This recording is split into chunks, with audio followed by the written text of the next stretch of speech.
Pesticides are regulated at the federal level, and it's important you understand the primary federal laws and regulations that govern pesticide use and safety. You also need to understand that keeping records is both a good idea and required in many instances.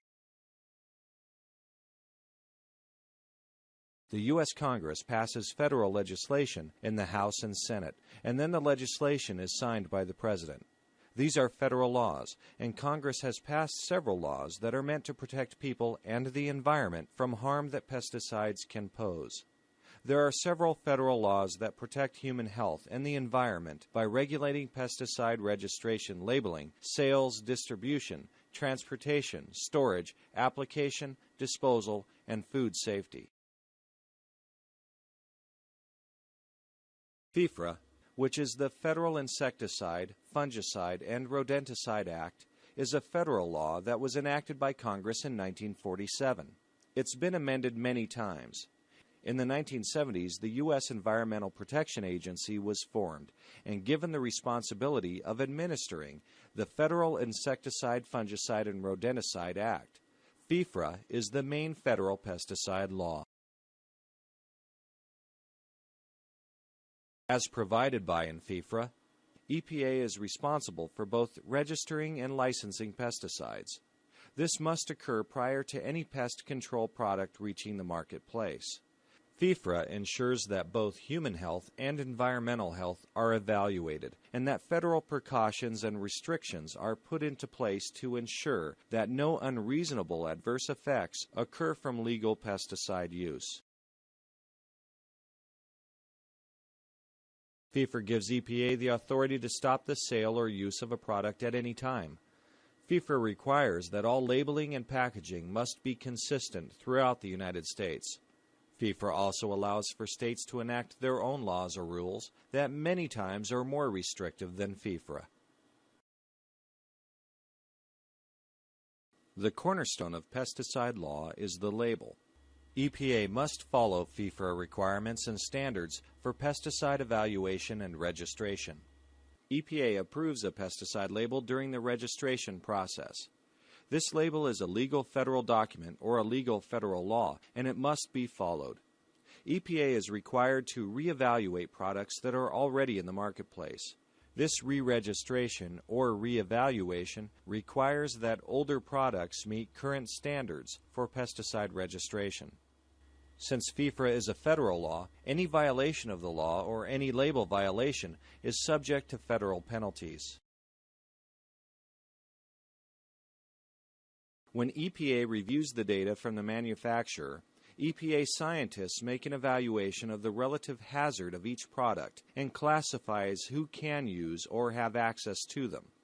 Low-hazard products are classified as either general use or unclassified. Either one of these terms indicates the products have lower toxicity and pose little threat to human health or the environment. Any person can purchase or use general use or unclassified products. On the other hand, some products pose significant risks to human health or the environment. EPA restricts the use of these more hazardous pesticides. These are classified as restricted use products. The federal restricted use statement is printed very clearly on the pesticide label. Restricted use products may only be sold to or purchased by a certified applicator. Only the certified applicator or someone working under the certified applicator's supervision can apply restricted use products.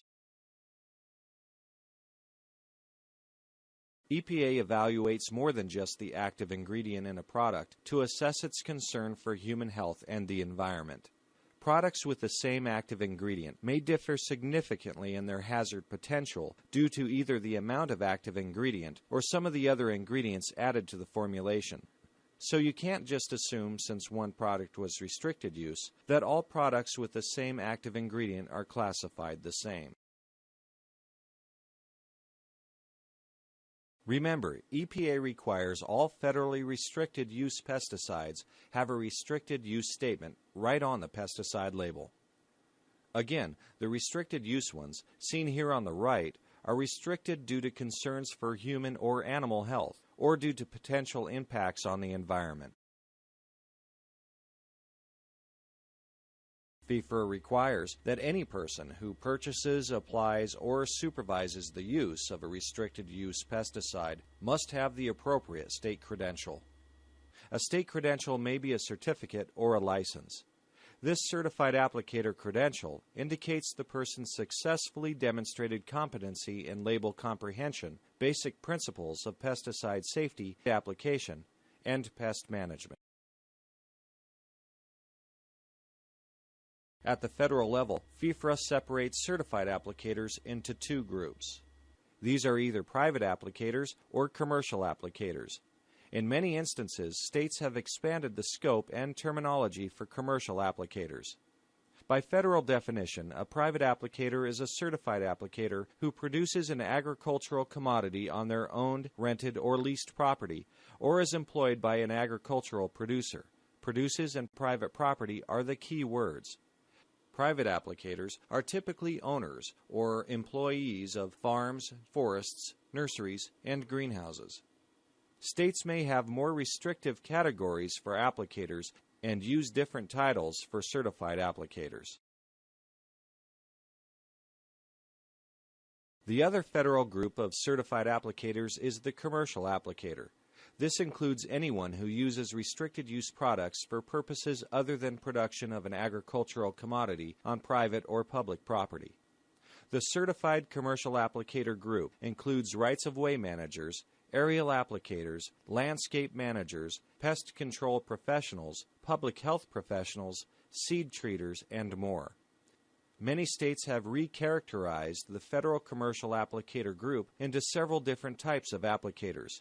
Check with your state lead agency to find out what type of certification or license is required for where you work and the type of pest control you practice. Only certified applicators or someone working under their direct supervision may purchase, mix, load, or apply a restricted use pesticide. States differ in their definitions for direct supervision, so double check with your state lead agency regarding supervision. In order to become a certified applicator, whether private or commercial, most states require someone to pass a pesticide exam or series of exams. The exams are intended to assess the competency of a person in how well they understand laws, labeling, safety precautions, use directions, and safe handling, and they also test skills in label comprehension and application principles. As mentioned a couple of minutes ago, the label is a legal document. Certified applicators must follow label instructions. However, FIFRA does allow a few exemptions from label compliance.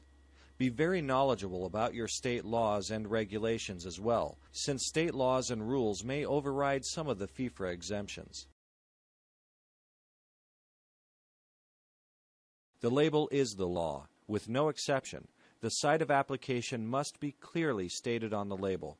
This is very specific in agricultural production and a little more broadly interpreted in landscapes and rights-of-ways. FIFRA does not require that the pest be listed on the label. There is no way that a pesticide manufacturer could test their product on every weed or bug out there. The pests that are listed are the ones the manufacturer knows their product controls. FIFRA allows applicators to use alternate methods of application. So if the label only specifies ground rig application and is silent on aerial application, aerial is acceptable unless the product label prohibits a certain method. FIFRA allows users to apply a lower rate or a less concentrated spray mix. Lastly, FIFRA allows users to tank mix to save time and application costs. You can tank mix unless the label prohibits tank mixing of certain pesticides. Labels prohibit tank mixing because manufacturers know the mixtures are incompatible. If the label is silent, make sure the chemicals you're mixing together are compatible. What I've been talking about is federal law. As you well know, states have additional laws and they'll be discussed in another forum. A term we'll use throughout this training is the state lead agency.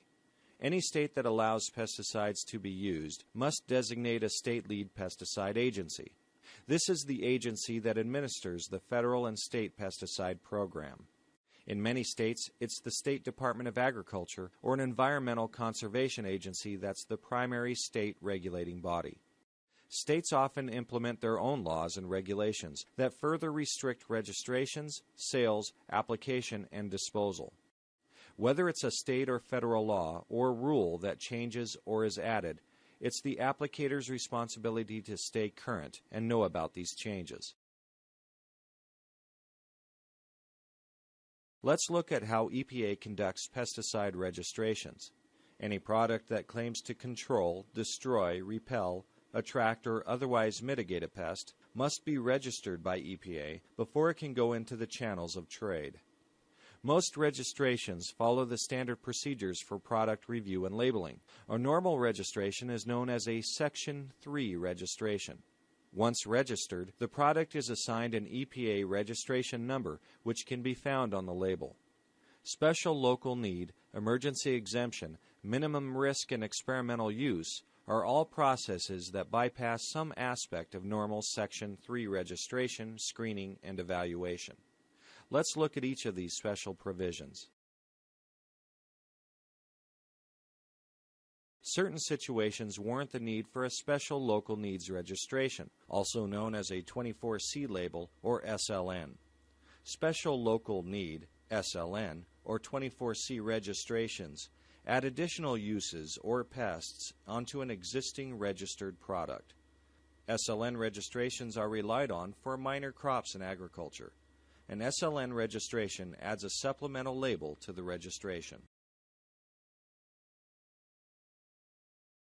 An emergency exemption, which is also known as a Section 18 label, does not frequently occur. Section 18s are granted when there is a sudden pest outbreak and there is no registered pesticide that works. After going through the appropriate approval channels, a non-registered product can be made available for a short period of time to take care of the impending emergency pest outbreak.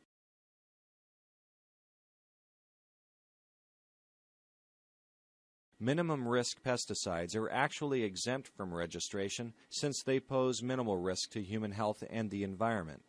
Both the active and inert ingredients of the product must be on EPA's Section 25B list of minimal risk chemicals.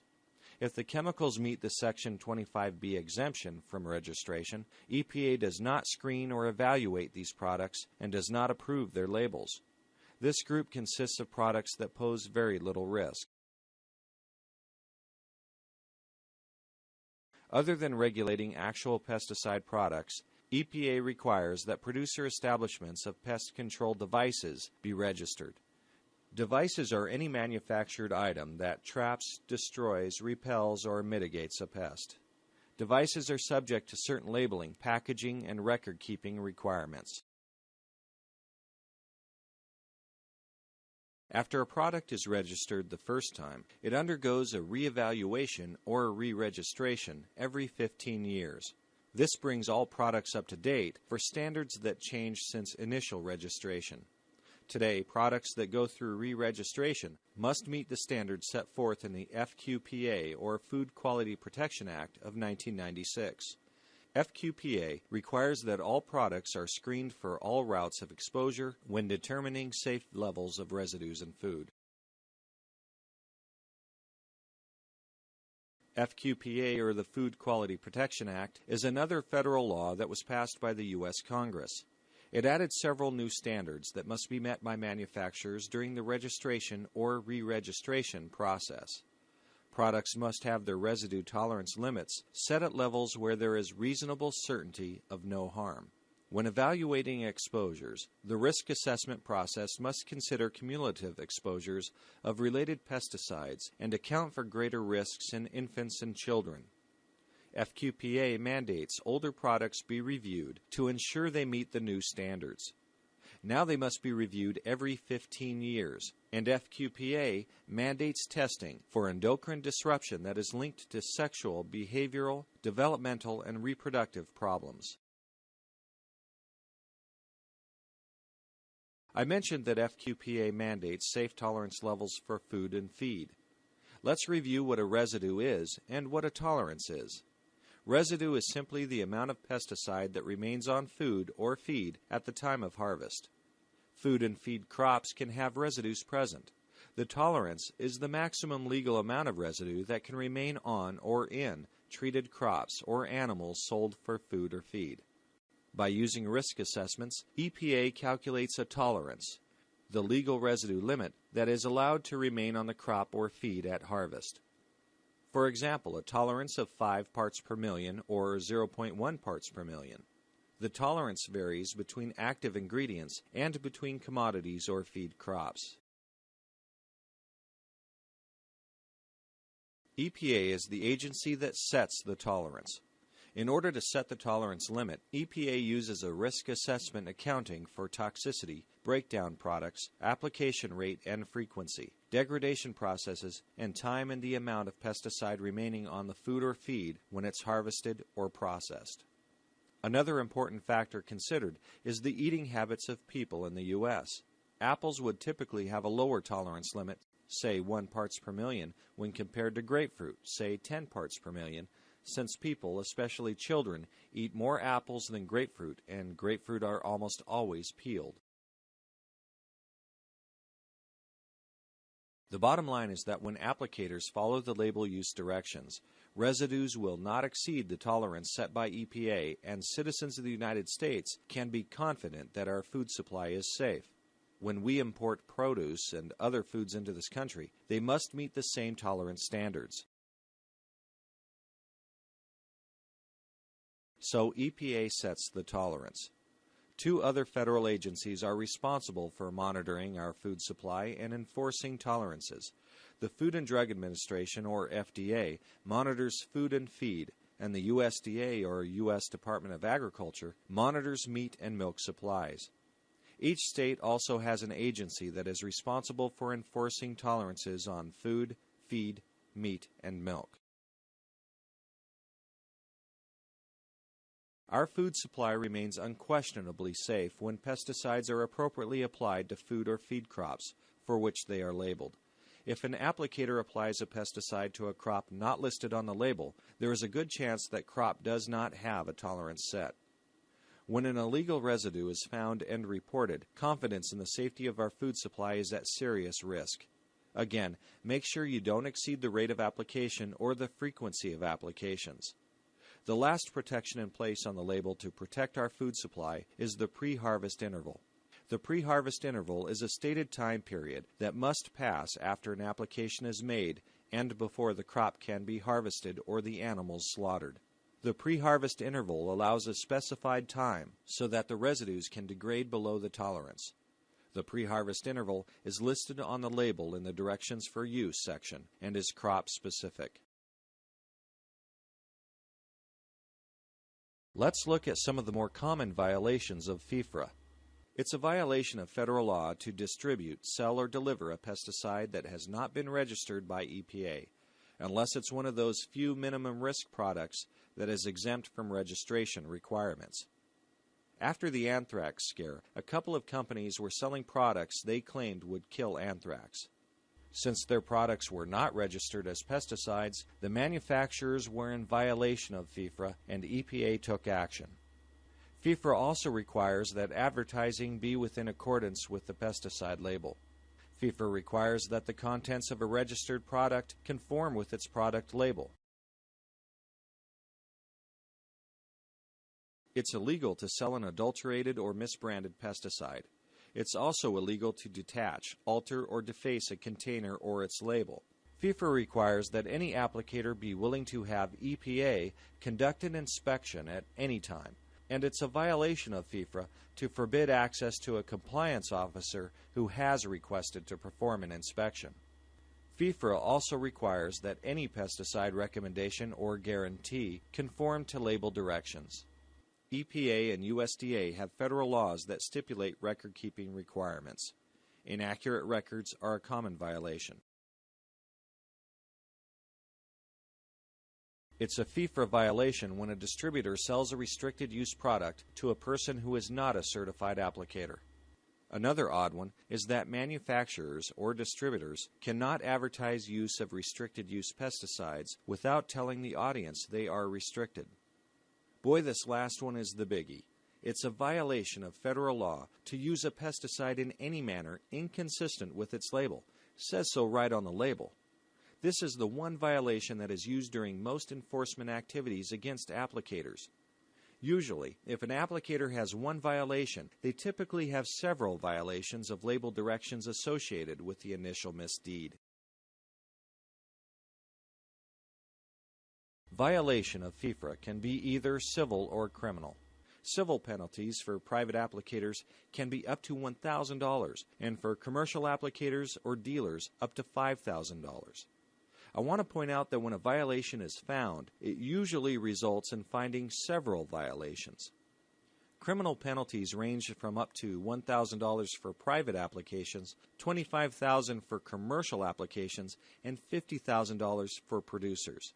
Jail time can also be added to the penalty. There are people in jail today as a result of gross negligent violations of pesticide sales or use. So remember, the label is the law, whether the product is for home and garden use or for professional use. So we've already mentioned two major federal laws that affect pesticides. FIFRA governs the pesticide registration, sales, application, and disposal. FQPA sets tougher standards for pesticides used on food. Another sister regulation that governs pesticide tolerances is the Federal Food, Drug, and Cosmetics Act. A major piece of legislation passed by the U.S. Congress that affects agriculture only is the Worker Protection Standard, or WPS. If you work in or on a farm, forest, nursery, or greenhouse, you may have to comply with this law. The law requires employers to protect agricultural employees from pesticide exposures. The Worker Protection Standard reduces pesticide risks to two different groups of employees on farms, forests, nurseries, or greenhouses. It protects agricultural workers who work in areas where pesticides are used, but are not directly exposed by handling pesticides. The other employee group that is affected by this law is the pesticide handlers, who either handle pesticides in their jobs or handle contaminated equipment and have exposure concerns. This law does not just affect the farm, nursery, forest, or greenhouse owners and managers, but also agricultural commercial applicators and consultants as well. The Endangered Species Act was passed by Congress and is largely administered by the U.S. Fish and Wildlife Service. The intent of the Endangered Species Act is to protect threatened and endangered species, as well as to protect the habitat in which they live. This act makes it illegal to kill, harm, or collect endangered or threatened species, whether they be fish, insects, mollusks, reptiles, plants, mammals, or amphibians. When EPA registers a product, they must ensure that the label provides sufficient precautions to protect endangered or threatened species. As with many federal programs, they are jointly administered by the federal agency and a state agency. Awareness about the concerns for endangered species are found on pesticide labels. The label may refer the applicator to a county bulletin that lists use restrictions in affected areas. Again, the primary focus of the Endangered Species Act is to make sure that a pesticide, when applied according to label directions, does not harm threatened or endangered species or their habitat. County bulletins may include several different mitigation measures to provide protection for a sensitive species. Precautionary measures may include buffer strips, reduced application rates, specific timing restrictions, or in some instances, prohibited use. Record keeping is required by EPA for commercial applicators and by USDA for private applicators. Many states have additional record keeping requirements. Record keeping is a smart thing to do, and it's worth your investment of time. Other than being a state or federal requirement, record keeping is the best way to document your professionalism. If you're like me, you can't remember what you had for dinner 3 nights ago. So how in the world could you remember what you did with an application 2 weeks ago let alone 2 months ago or 2 years ago. If you ever get put in front of a judge, having detailed records clearly demonstrates the quality and care of your work, let alone being able to easily reconstruct what occurred. Also, it's good business sense to evaluate your records for effectiveness of past treatments. Reviewing quality records can assist with future efficiencies and economics. Another benefit is that when a medical emergency occurs, you can easily access the data. Today, with the demand for sound science and good data, records play a key role in documenting the benefits of pesticides and provides real data. Safety and pesticide training is required by state and federal laws. Keep records of the dates that employees participated in training forums. Again, documentation demonstrates carefulness, thoroughness, and professionalism. It might be a good idea to use ID numbers and get signatures from trainees and keep copies of training supplies. Federal pesticide laws are enacted to protect human health and the environment. Applicators are responsible for knowing and complying with the law. States and local jurisdictions can enact their own laws and rules that further restrict registrations, sales, and use of pesticides. Typically, states have more restrictions on registration, distribution, certification, and licensing. To ensure a safe food supply in this country, EPA sets the pesticide tolerance after conducting risk assessments. The Food Quality Protection Act requires that EPA consider cumulative exposures and increased risks for infants and children. FDA and USDA enforce pesticide tolerances on food and feed. The Worker Protection Standard protects agricultural employees from pesticide exposures. The Endangered Species Act protects endangered and threatened species and their habitats from the adverse effects of pesticides. Private and commercial applicators must keep adequate application records. The label is the law. Any violation of the label is a violation of federal law and can result in civil or criminal penalties. It's the applicator's responsibility to know the laws and stay current with changes to laws and regulations. Pesticides can be used safely and effectively by complying with laws and by understanding and following label directions. Question 1. Which federal agency sets pesticide tolerances? Environmental Protection Agency, or EPA, U.S. Department of Agriculture, or USDA, Food and Drug Administration, or FDA, Occupational Safety and Health Administration, or OSHA. Answer is A. U.S. EPA sets the tolerance. USDA tests the marketplace for meat and milk, and FDA tests the marketplace for food and feed. Question 2. Who can legally purchase a restricted use herbicide? 1. Certified private applicator. 2. Certified commercial applicator. 3. Farmer. 4. Government employee. A. 1 only. B. 1 and 2 only. C. 1 and 3 only. D. 3 and 4 only. Answer B.